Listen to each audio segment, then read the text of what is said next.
Congress party అభ్యర్థి నవీన్ యాదవ్ ఎట్లుందంటే గెలిచే అవకాశం? 100% గెలుస్తాడు. మేము లాస్ట్ 10 days నుంచి తిరుగుతున్నాము. ప్రస్తుతానికి అంటే ఫస్ట్ లో ఉన్నదానికి ఇప్పటికి చాలా తేడా ఉంది. 100% పార్టీ పుంజుకుంది కాంగ్రెస్ పార్టీ.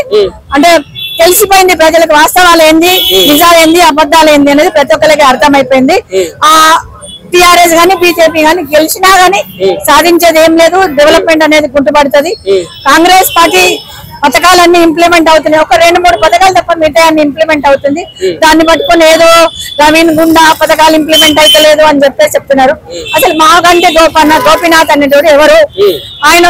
ఆయన గురించి చనిపోయిన తర్వాత మాట్లాడదు. బట్ వాస్తవాలు మాట్లాడితే ఆయన ఒక కబ్జాకోరండి. ఆయన హిమాయత్ నగర్ లోనే ఉండేవాడు మా ఇంటి దగ్గర. ఆయన ఎంత కబ్జాకోడు ఏంది అనేది మాకు తెలుసు. నేను ఆ లేడీ గురించి ఏం కామెంట్ చేయను. అంటే ఆమె మాలాగానే ఆమె ఒక లేడీ. సో ఆమె గురించి నేను ఏం కామెంట్ చేయ. 100% నవీన్ యాదవ్ గెలుస్తున్నాడు. వాళ్ళు రాయించుకుంటున్నారు తప్ప వేరే ఏమీ లేదు. రాయించుకుంటున్నారు. మేము చెయ్యండి ఏంది కాంగ్రెస్ పార్టీ అట్లా ఇట్లా అంటే అసలు 135 సంవత్సరాల హిస్టరీ ఉంది కాంగ్రెస్ పార్టీకి. 70 సంవత్సరాల నుంచి పరిపాలిస్తానే ఉంది. అసలు పోయిన తర్వాత మోడీ వచ్చి ఏం చేసిండు? కేసీఆర్ గారు ప్రాజెక్టుల మీద పెట్టినారు ఫోకస్. బట్ కొన్ని ఫెయిల్ అయినాయి, కొన్ని బాగున్నాయి. దాంట్లో వేరు. అంటే మేము చేసినంత డెవలప్మెంట్ ఈ 2 years లో రేవంత్ రెడ్డి గారు గానీ, మా క్యాబినెట్ గానీ, పార్టీ గానీ, క్యాడర్ గానీ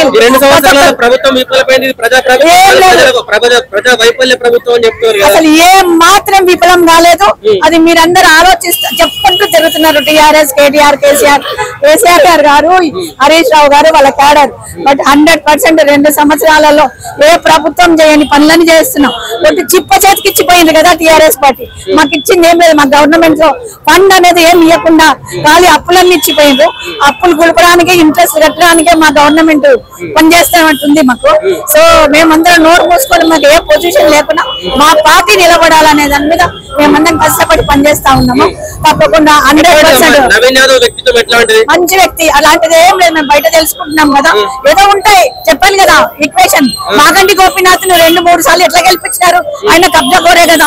ఉన్నాయని నాకేసేపోయింది కదా.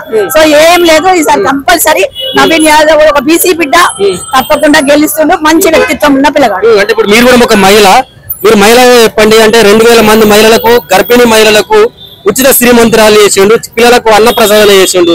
ఇట్లా చేస్తారు ఎవరైనా? ఎవ్వరు చేయరండి. అదే ఇప్పుడు మంచి వ్యక్తిత్వం ఉన్నది. మంచి ఆలోచనతోనే ఒక డెవలప్మెంట్ దిశగానే ఒక సేవా దృక్పథంతోనే ఆయన పనిచేస్తా ఉన్నారు. వారు అబ్బాయి 100% గెలుస్తాడు. ఇప్పుడు వండి అట్లా వెళ్ళి కలవండి, మాట్లాడి చేస్తారు. అట్లా ఎవరైనా చేస్తారా?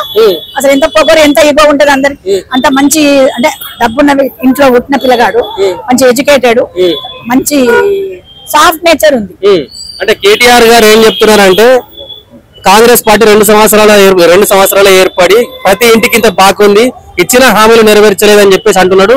కాంగ్రెస్ పార్టీ బాకీ కార్డు పట్టుకుని ఇంటింటికి తిరుగుతున్నాడు. అయ్యా కేటీఆర్ గారు, మీరు చేసిన పనులకే ఈ రోజు మాకు చిప్ప పట్టుకొని తిరిగే గత వచ్చింది మాకే కాంగ్రెస్ పార్టీకి. బట్ మేము ప్రూవ్ చేస్తాం, చేసి చూపిస్తాం, కష్టపడతాం. ఇంకా 3 years టైం ఉంది. 3 years లో అన్ని పథకాలు కంప్లీట్ చేస్తాము. నెక్స్ట్ ఇంకా 10 ఏళ్ళు కూడా మా కాంగ్రెస్ పార్టీ రూలింగ్ లో ఉండేటట్టుగా మేము పని చేసుకొని మళ్ళీ గెలిపించుకుంటాం. మహిళ అంటే మాగంటి సునీత గారు గతంలో ఎప్పుడు రాజకీయాలకు రాలేదు. ఇలా వాళ్ళ భర్త చనిపోయింది కాబట్టి బయటకు వచ్చింది. అసలు మాగంటి సునీత గారికి రాజకీయ వ్యవస్థ తెలుసా? ఇక్కడ ఉన్న బస్తీల గురించి ఏమైనా అవగాహన ఉందా? ఏం చెప్తారు దాని గురించి? ఆమెకి అవగాహన లేదు.